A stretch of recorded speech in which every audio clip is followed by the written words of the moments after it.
Assalamu алейкум, урматтуу YouTube каналынын көрүүчүлөрү.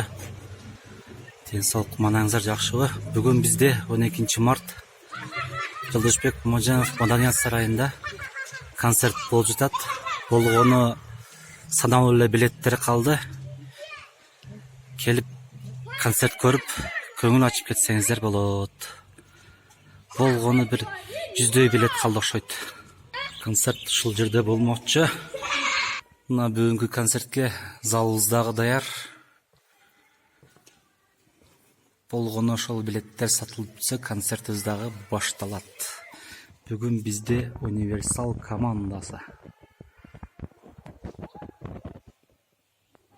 Келип концерт көрүп, көңүл ачып кетиңиздер. Месталарыбыз да даяр турат. Жеген açıp жөнтө атабы? Мына болгон эле саналуу билеттер калды. Место дагы аз эле калды. Келип концерт тамаша кылып, көңүл ачып кетиңиздер.